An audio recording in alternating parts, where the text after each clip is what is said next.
Alright everybody, so here's another out-of-box review. This time we're going Cowboy Bebop.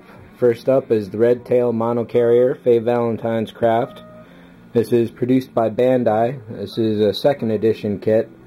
First one was around 2002 I think, and this most recent one here was just last year, 2008. These sell out immediately. You can rarely find them on eBay if they are around. Good luck getting one is all I really have to say on that. You just got to be really sharp when these come around, unfortunately. So there's, in the show, if you're not familiar with Cowboy Bebop, there's three personal craft. There's the Swordfish up here, which I'll get to later on. There's the Red Tail, and then there's a third one which has never been released, and I'm really hoping they do. There's a main ship as well, the Bebop itself, that has never been released either. The box is really cool. Like most foreign model companies, they don't shrink wrap their boxes. I guess they just kind of trust the public like that. Some good photographs of the kits. You can see here how small the figure is, and once we open the parts I'll show you that. This kit is 172. I'm a big fan of the show, and this looks really accurate. One thing I am concerned about is that these arms should rotate up. They look like they might. Let's open the box and find out. Some cool little diagrams around. Blueprints. In addition to the ship, you also get a couple figures, the same with the Swordfish. The Swordfish here comes with the three main characters. And then this one duplicates the main character, but it also adds the fourth of the characters and their dog Ein with one of the bad guys. So there's one or two more characters that haven't been released yet at this scale, which I think is probably around 1/30th, somewhere in there.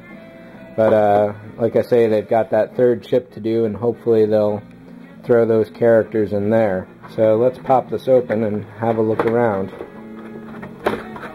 If you can find this new, you can probably get away with 35 bucks. It's definitely worth it. If you're a Cowboy Bebop fan, you pretty much just gotta have it. So let's take a look at the directions here. There's 3 or 4 trees. Let's see, 4 or 5. Directions are pretty simple. They're in Japanese, of course, but the pictures pretty much tell the tale on this one. And it looks like it's possible that the arm will not rotate. There's a pin that it goes on here, but this shape right there, and then the outer hull casing, is showing me that it may not be rotatable. It looks like there's a couple fixed brackets that go on the arms as well. So, well, that's okay. The Swordfish, when I get to that, does have a lot of moving parts, and they really went crazy on that. So let's take a look at the actual sprue. So first up we've got the characters, Spike, Vicious, Ed, and there's Ein. And here we've got tiny little Faye, who goes in the ship itself.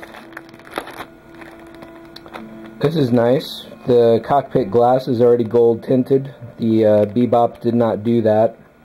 Or the Swordfish rather, and I'll get to that in a few moments. Molded in color, so you don't have to paint it, which is always nice. But I probably will when I get to it. I don't want to open this plastic here, so I'm sorry about that. Let's just take a look at what we get. There's a foil decal here, probably a sticker. Lots of nice sharp pieces. That's a really good one there. Nice detail in that. That's probably an engine. Looks very clean.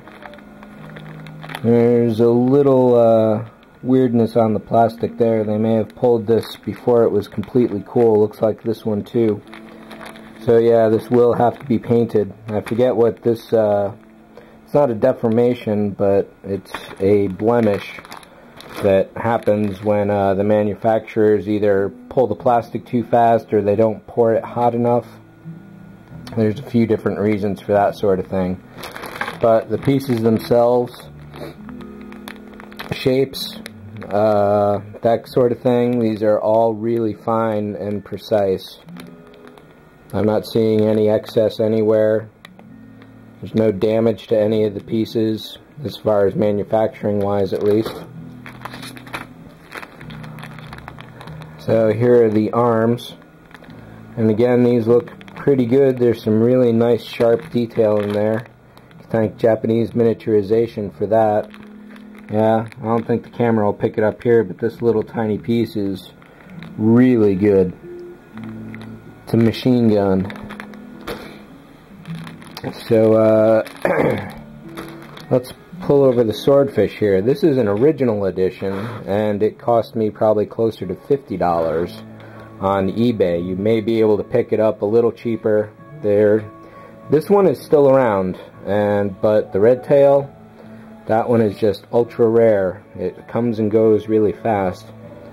So whereas the direction sheet for the red tail here was a little flyer with basically a fold out, the Swordfish, they really went all out on.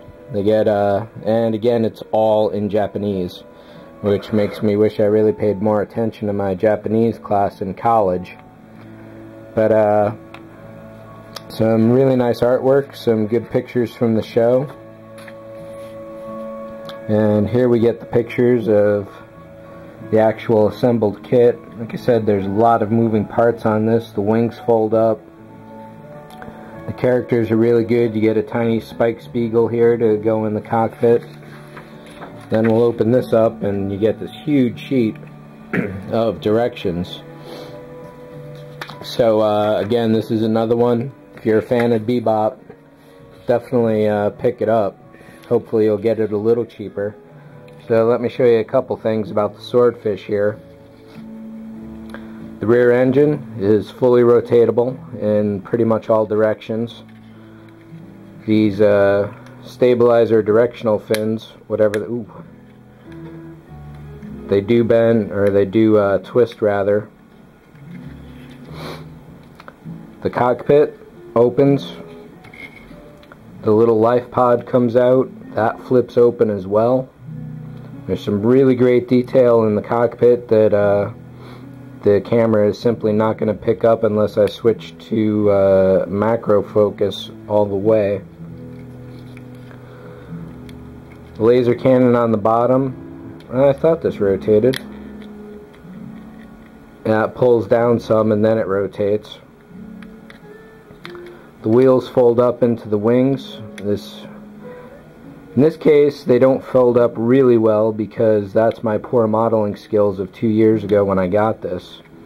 But to show you the kind of crazy detail they go into here, there's this rear wheel which folds up into itself and then it folds up into the body. This does fully seal, so it's just a sphere. However, it's a pain to get that back out again. So I'll just leave it like this. And also when I built this, there's some inner mechanisms here. You might be able to see some black slots. Those allow you to pull the wings out and push them back in, then fold them up and over the way they're supposed to. Unfortunately, again, when I built this, and this should swing forward so they're crossed, when I built this, I think I swapped them, or I got some spare glue that I shouldn't have on the inner mechanism here, and this wing does not fold over as well as that one does. So it's just a good reason to go and get another one. And considering how delicate this is, I really try not to do that at all. So this usually just sits like this on a shelf. And it's definitely been looking for some company. I'm really glad that Bandai decided to re-release the red tail. I suppose that's pretty much it. This one was molded in color as well. It's a basic red plastic with some speckly gray black parts for where appropriate. I really should paint this because the ship itself is more of a salmon pink in the actual anime. And there's damage all over the craft. So I don't know that the camera is going to pick this up here, but this is pretty accurate to the color, and there's just battle marks everywhere on this thing. So I guess that's pretty much it. I'm hoping that they'll eventually do the Hammerhead and the Bebop herself. A 172 Bebop would be really nice, but it would be just about 10 times longer than this model. And this is a good 6-7 inches, somewhere in there, so the Bebop itself would be close to 5-6 feet long, and that's just too much. So that's pretty much it for the Bebop experience here. Again, if you're a fan, you want these kits. There's just no way around it. Just if you find them on eBay, try not to get screwed over the price, because there's a lot of guys out there that will go for the mega dollars. So that's it. Take care. See ya.